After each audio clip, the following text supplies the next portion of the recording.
l'ifelo na lola ezo exister. Oyebi soki mabe ezalaki ta mokilité. C'est là que l'ifelo ngeza la te. Mais er exemple basali mutu. Avec sinya mutu za makambo mabe kozala. Donc l'ifelo za lokola ni tomona la prison centrale. Ya biso ya makala CPRK. Soki yo boy ko bikete l'ifelo za gate. Kufa siko na mabe. Pour comprendre que si on coupe le mabé, l'ifelo ko rattraper. Mais comment bitumba molimo to mobuna ona nzoto. Si manze te beta satana pia na beta satana. Ziki se moto na ziki se moto. Sko yo ziki za satana moto. Mokolo oyo kufi. Okufa kisiko na mabé. Na kati ya l'ifelo ko kuta sko satana pe kuna boyika. Omoni to me kapé ko comprendre la Bible. Il y a beaucoup de serviteurs de Dieu au monde dans la Bible dans la révélation. Mais la Bible les a codés dans la révélation. Donc la Bible les a toujours codés dans la révélation. Il y a des Bible les a codés dans la révélation. Il y a des choses dans la Bible les a l'histoire. Si vous pouvez comprendre, vous bien qu'on a la mienne placée à côté de la Bible malade pour comprendre que c'est une histoire ou une révélation.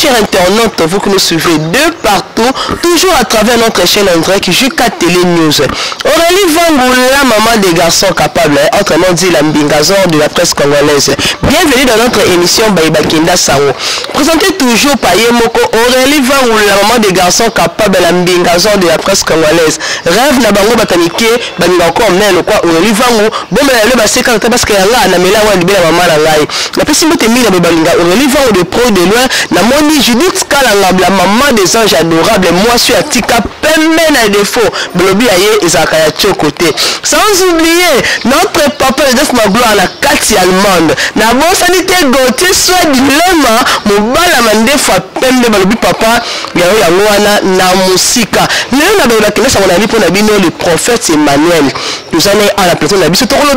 Le prophète Emmanuel, tribunal de Christ et tribunal humain. Ensemble, qu'est-ce que tribunal de Christ, qu'est-ce que tribunal humain. Ensemble, nous avons développé à langue et à l'âge. Fabrice Mande, à la langage, il faut déjà caméra, la coach a invité la langue à ok, merci Fabrice Mande, le caméraman du moment. Prophète Emmanuel, bonjour. Bonjour, maman Aurélie. Bonne santé. Oui, par le reste, Dieu tout va bien. Qui me mes alliés. En tout cas, moi, on a baspé, on a prophète le nom qui est mal, on appelle le nom, on appelle le nom, on a coquillé ma casse bien collègue. On a que moi, Aurélie, a eu des problèmes. Vraiment, prophète, on a la saison de Kamnabiso Yalilo, tribunal du Christ et tribunal humain. Expliquez son nom bien, prophète. Tribunal du Christ, les amis, tribunal humain, les amis. Bien sûr, nous avons besoin de comprendre des sortes de tribunal. Là où toujours de la tribunal du Christ et toujours de la tribunal humain, ils ont des tribunaux, mais ils vont apparaître un peu différents. Donc, fonctionnement, ils ont moins beau que c'est les prophètes. Voilà. Parce que dans le tribunal humain, on a toujours un Christ à jouer un rôle, il y a défendre le corps de Sibana, au Banima, au Saïl Azam, au Bazali, au imitateur de Jésus-Christ. Là où chrétien a quoi le problème quelconque na moto moko au moins que ba muso la capacité de affronter poste de police a qui a fourni la poste de police et la police tout le monde a connait dans OPJ à compétence générale à partir OPJ à compétence générale ce qui a avancé dossier à monique et simité à visa kamini à mon tribunal donc au tout bien na tribunal du paix et si ka o tout monde que magistrat bazali ba organe de la loi ou bazana na capacité à avancer kota la kenani azana to et nana azana faute et nana azana raison pour nous commencer à départager mais tant qui n'écoute babi que na quatre tribunal wana kuna Christ a joué un rôle moko il y a comme le la défenser puis a joué un rôle à défenser pour défendre surtout mingi ba o bazana parti na yi à tous qui n'a tort ou qui n'a raison et nous baba qui basa mara langage mo baba basa mara batambo moté mais pas na biso ba chrétien ba que tous censé à kosa mana bango lorsque nous on a Christ mana biso azape censé à couper sa biso raison et puis nous avons raison na bisika biso ko za capacité kokine. Ok, professeur, maintenant que le bien tribunal ya mokili, basela ni plutôt ba OPJ ni bakota mais ba OPJ wana pe ba ka batanzambe. Pourquoi on va côté wana lobika ke ba OPJ bakota? Nzambe pa ko défendre bato ba kepe ko funda na l'état, nzambe pa koti kama moto wana moto na pas jouer raison, ezaka ba oya yete. Normalement nzambe za capable ya kosala nyonso. Ya ko défendre moto nyonso à toutes les catégories, à toutes les races. On a la capacité à kosala yango. mais babi que na kati ya tribunal humain nzamba jouera toujours rôle ya défenseur ya ko défendre toujours bato bazali juste même si ba o bazali injuste nzamba qui parate race ya ko za capacité ko défendre na ba race on sera censé à ko défendre ngo mais na kati ya tribunal du Christ kuna to mona ke nzamba lo défenseur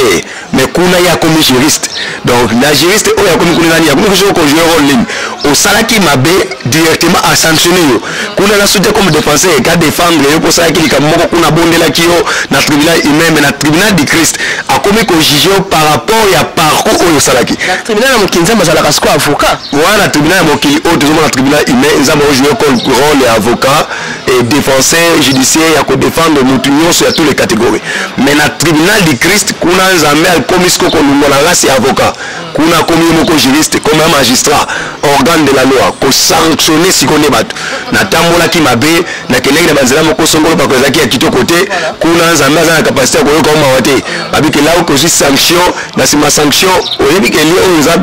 permis o ko za na capacité ko sécuriser bato nyoso batambola ndenge mabe. Ok, prophète Emmanuel, tu as baje le bazo le bato bible boté ya biso ke bo santi ka osala mabe li felo ezé bo ko osala mabe faire ezé me baje le bi li felo ba ezé koma na slogan parce que excusez ba makamo sunza ba loba ki to mona ka ali felo lo les akala sala mabe na kobelo komoko li felo na lo la exister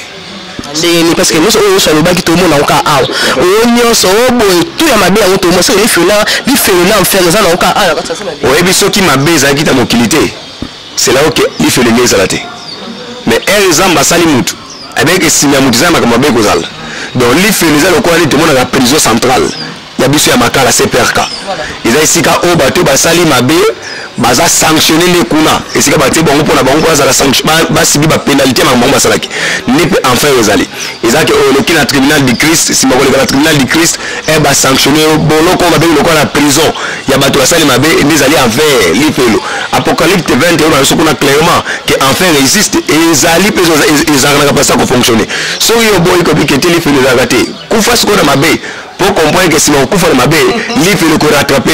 Bible la version qu'on a clair, sur total qu'on l'agence Jean 5 28 à 29. Bible est clair, avec que mon toi tamoli na malamu na mokilso ka kufi vina e si ma conseil connaît ça que pas à la capacité de vivre la vie éternelle. Mais mon toi kufi na mabé so qui a sécui. Et ça pour les kana jugement parce que jugement on ressemble ça pour que et au samedi au na mabé bâti on a l'eau jamais au samedi on a mabé bâti que l'IFE lo. OK qu'on a ce et ça là ngai et c'est nomine. Na ba ke na bandeko ya biso ba chrétien y compris ba païen. On va que ce qu'on a dans mon système ils ont que l'église pour prier nous comment on va prier il y a ikimane bituma na kati église o ya siminze te ya komba ozo peta penza boyo satan on nous mona ya la mais bolo kana ngamuna satana te na ndenge ni to babi tout geste cons na combat spirituel so babi beta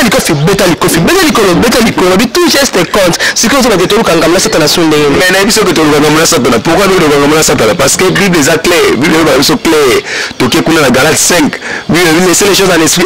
en physique parce que les deux choses vous avez capacité pour attendre mon côté mais comment bituma molimo to mobuna ona nzoto si manze ite beta satana pia na beta satana ziki se moto na ziki se moto skoyo ziki za satana moto mukolo oyo okufi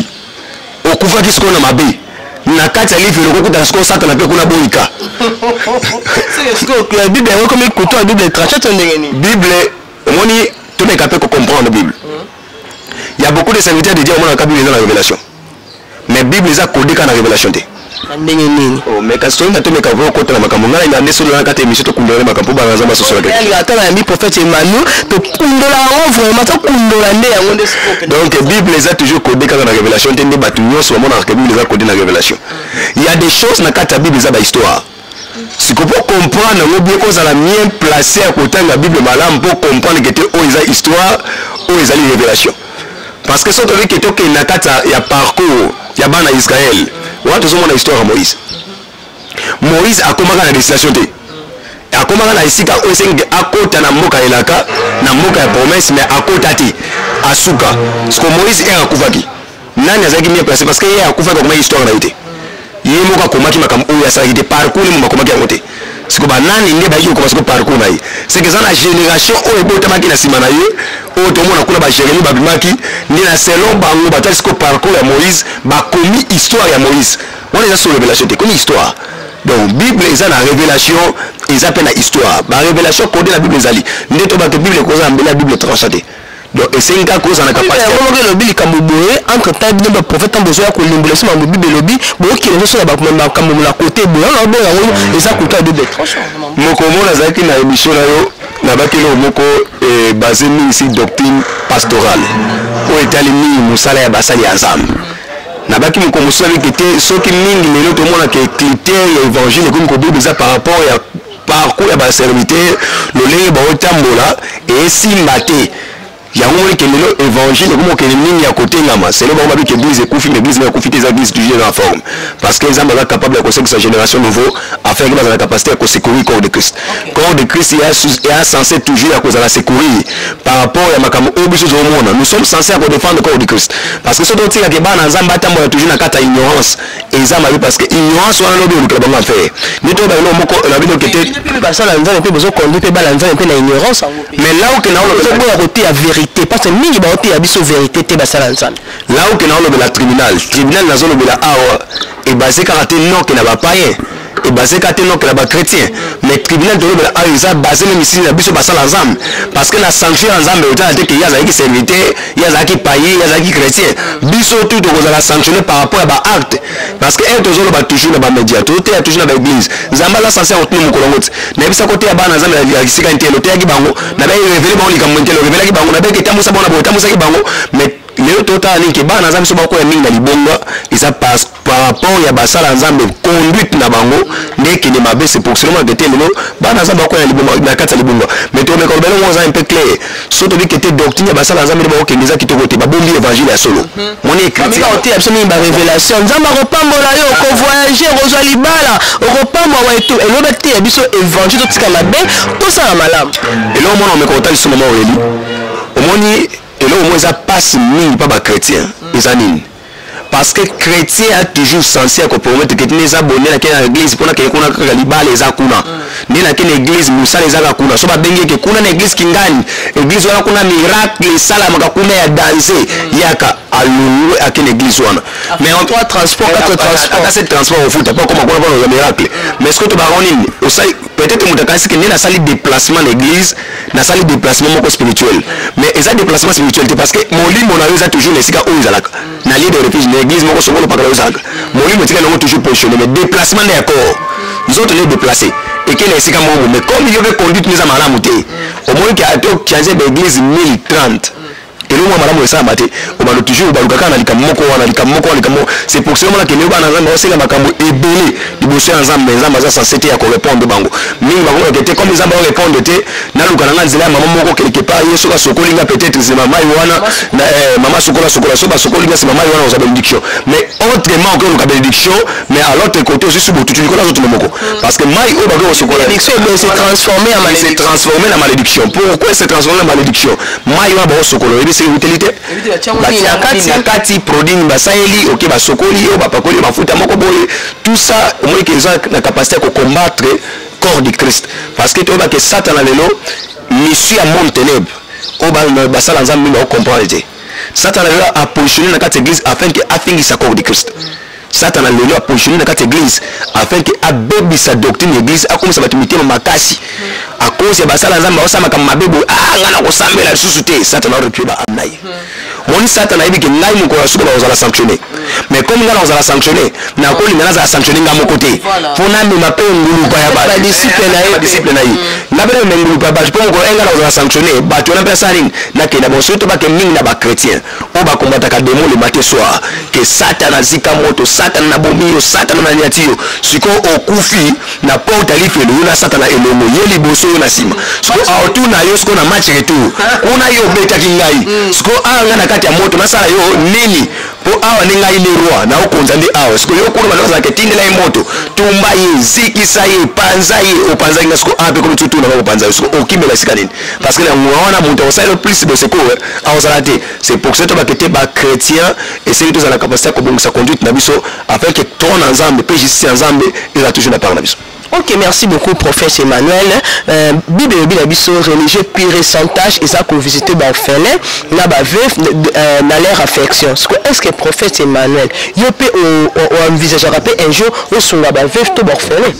Ce que ça a musala moko ya malamu ya makasi mingi ya kusala, ils ont musala ya soutenir bana ba orphelin.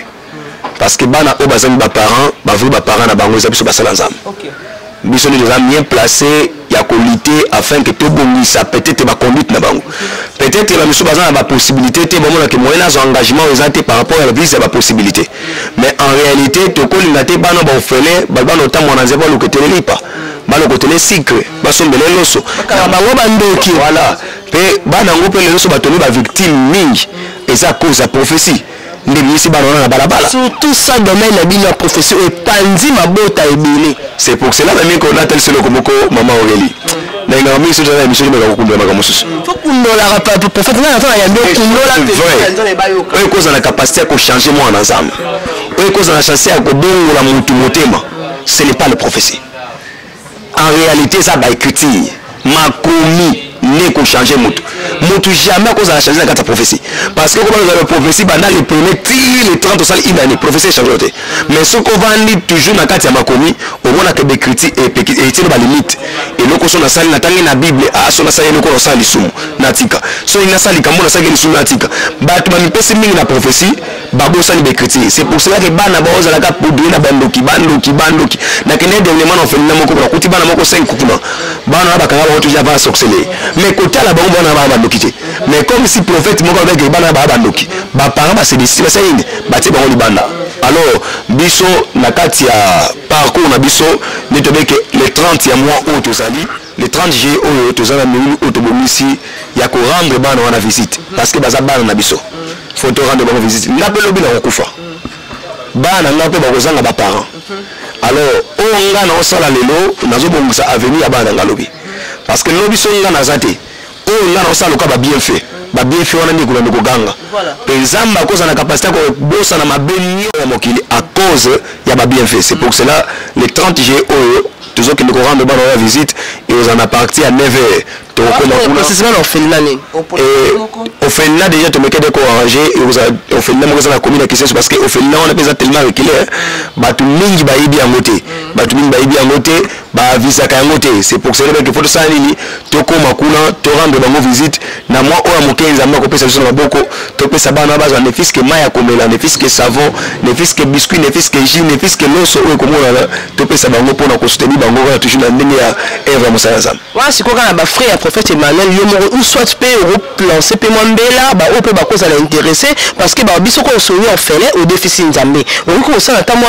appel ba o pe baza ba ya des fonds baza ba mbo pisa ka misère boka ba o pa pamba mais ba sur la pe ba orphelin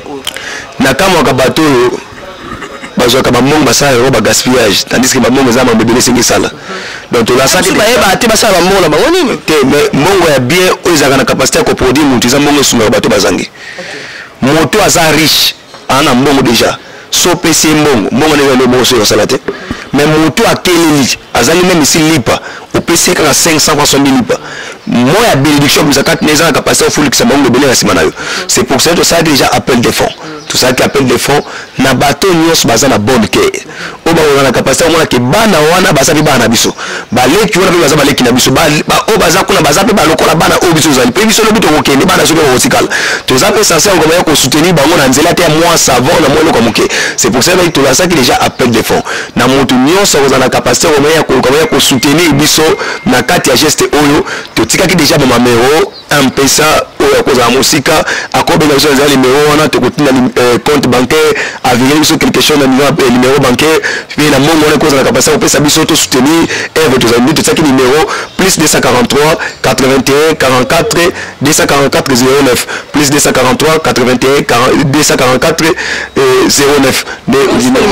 M-Pesa tout ya WhatsApp et ça numéro M-Pesa puis ça numéro WhatsApp donc moto ko za capacité ba ketina na pour ça ko lancer mon à niveau compte bancaire a benga na numéro wana to pesa compte bancaire ati mon compte pour et permettre biso na ko auto ko za nango en tout cas et permettre na kam oyo boko za nango pour faire zongeli osu sumo mke comment na église ya lelo ngani ko tuna au sujet parce que les oxygènes ça la passe comment na église ya lelo ndenge zo kende na église ya katoko loko l'église ya lelo c'est comme si ba sala nzambe bo olinga un peu bo dévier invocation ya nzambe o pena batindela bona mokili ndela baki eloko moko na kati ya église tozui roi soleil to koti na kati église roi soleil azali nzambe ya bikeko wa sala bikeko alinga ko kumu sabati na sa bikeko tozui roi soleil to koti na kati église église changer te mais moto là azali porter malheur à l'église parce que l'église est tout changer moko ata moko moto wana ka bino basala nti to sa biso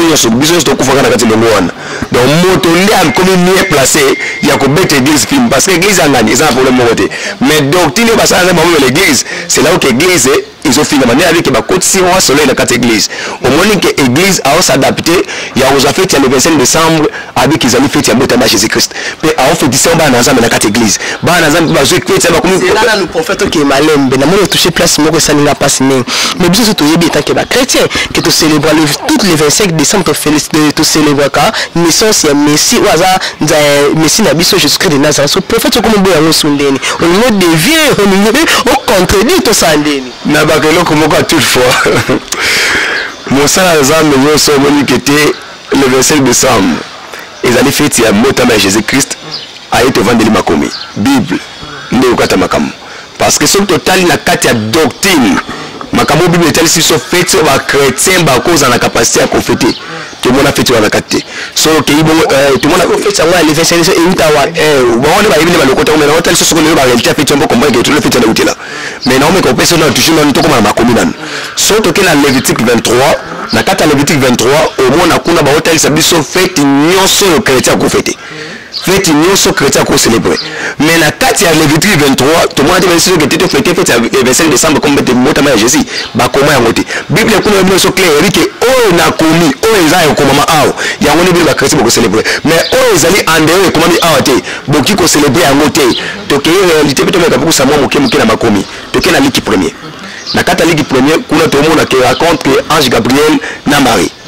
est passé la 6e mois. Ange Gabriel a été visiter Marie pour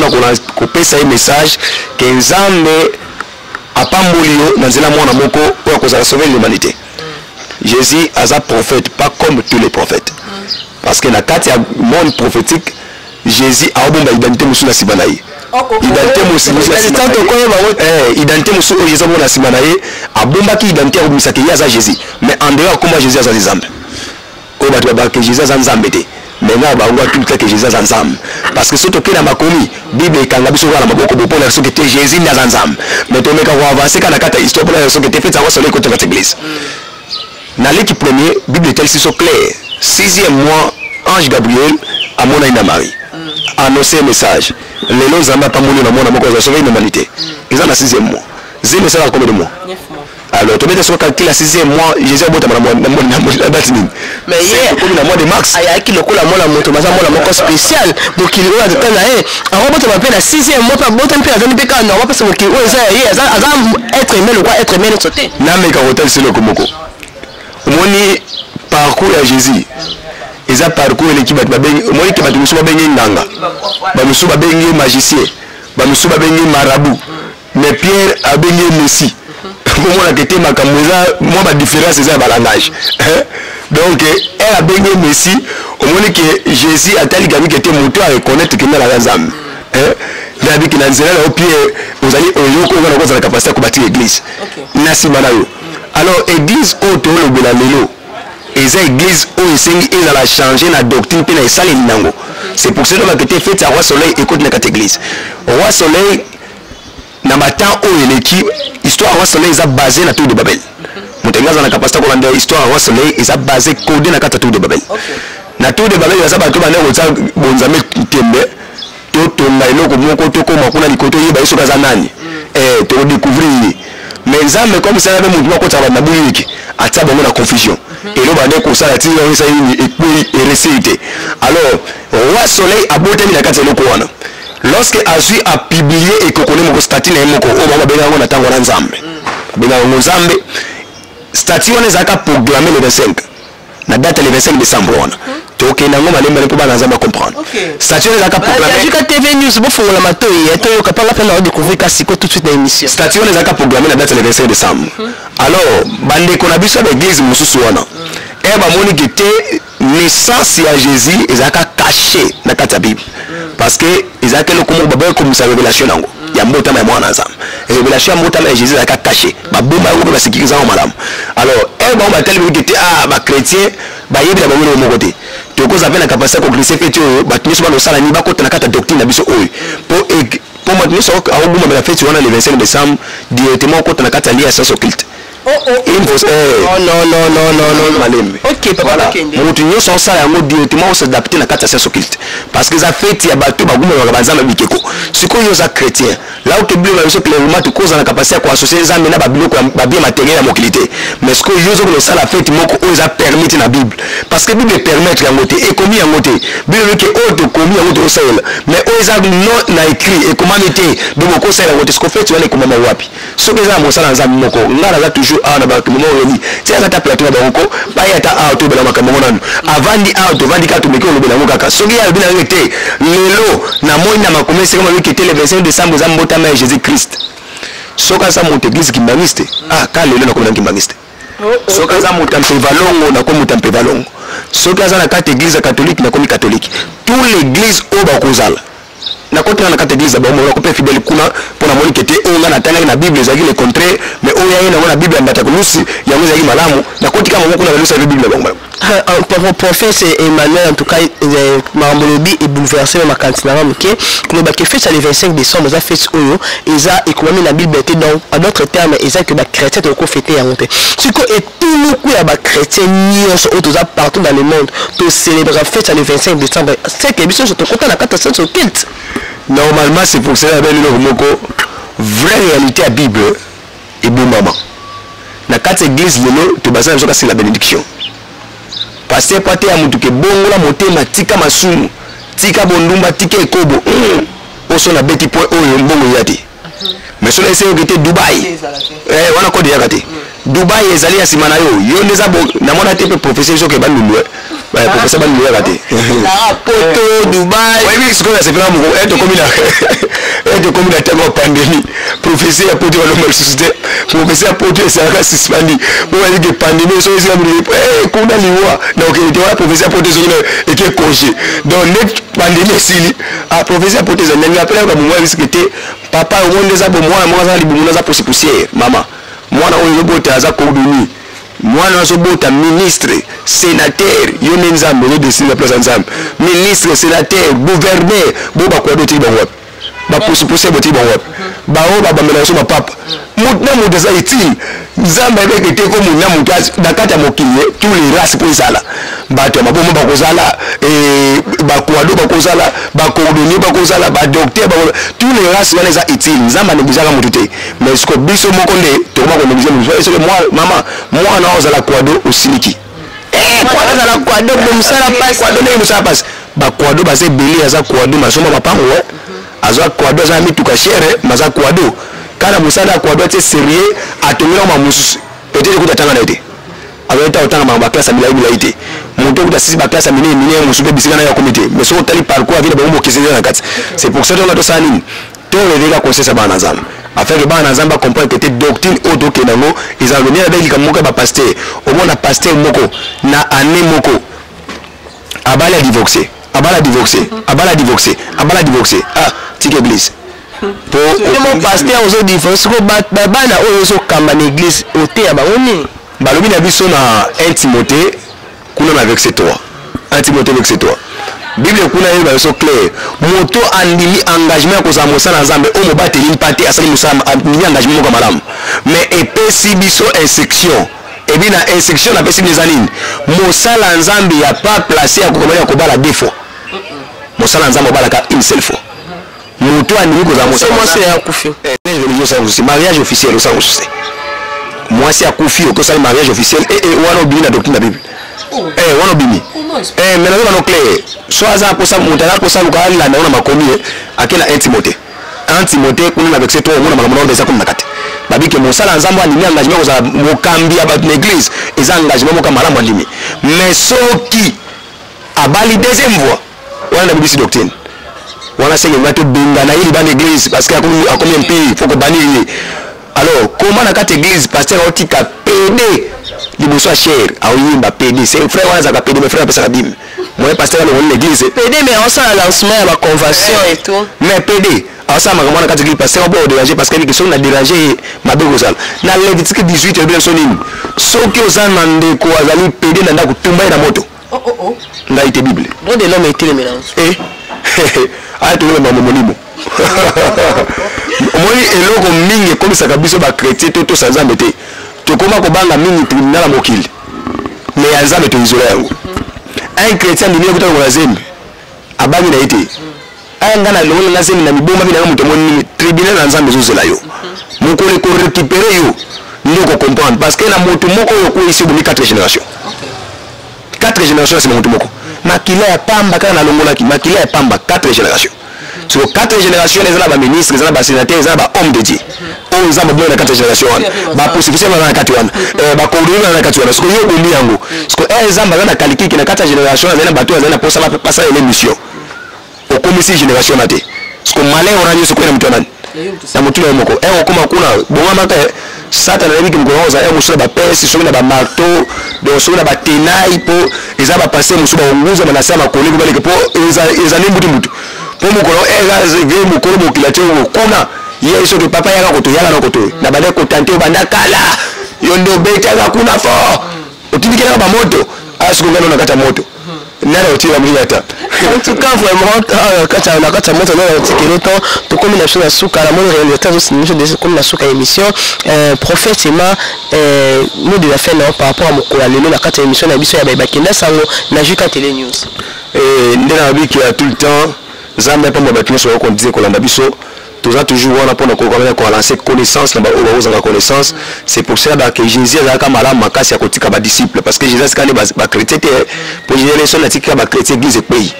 ndatika ba disciple sur ba disciple Jésus sala atika ka basaka mosala ya malamu afin que ba poussa ko di Christ sika nango mais ba o ba lelo ndi ba ngoso comme ba tia ko disciple ba c'était ba boma yango alors to continuer toujours qu'on lancer message au tous a lango